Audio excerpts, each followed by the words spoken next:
महादेव ने भस्म को क्यों अपनाया? एक पौराणिक कथा। एक समय की बात है। कैलाश पर्वत पर महादेव ध्यानमग्न होकर बैठे थे। माता पार्वती उनके समीप विराजमान थीं। तभी महादेव ने नेत्र खोले और बोले, देवी, पृथ्वी पर मेरे भक्त अनेक कष्टों में घिरे हैं। कोई रोग से पीड़ित है, कोई अहंकार में डूबा है, तो कोई मोहमाया में बंधा हुआ है। मुझे स्वयं जाकर उन्हें वैराग्य का मार्ग दिखाना होगा। माता पार्वती ने स्नेह से कहा, जाइए स्वामी, और अपने भक्तों पर कृपा बरसाइए। महादेव तपस्वी का वेश धारण कर पृथ्वी पर निकल पड़े। मार्ग में उन्होंने देखा, एक स्थान पर चिता की राख पड़ी थी। वह राख किसी ऐसे व्यक्ति की थी जिसने जीवन भर घोर तप किया, पर अंत समय में उसे कोई याद करने वाला नहीं था। महादेव उस राख के पास ठहर गए।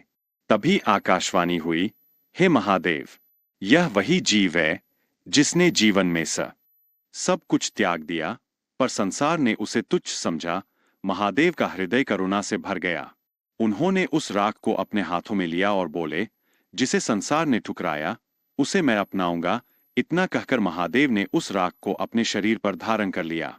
जब महादेव कैलाश लौटे, माता पार्वती ने उन्हें भस्म लगाए देखा तो आश्चर्य से पूछा, स्वामी, आपने यह भस्म क्यों धारण की है?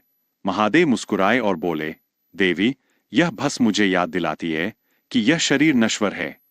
जो स्वयं को शून्य समझ लेता है, वही शिव को प्राप्त करता है। माता पार्वती ने प्रणाम किया और कहा, अब जो भी भक्त भस्म को श्रद्धा से आपको अर्पित करेगा, उसका अहंकार भस्म हो जाएगा।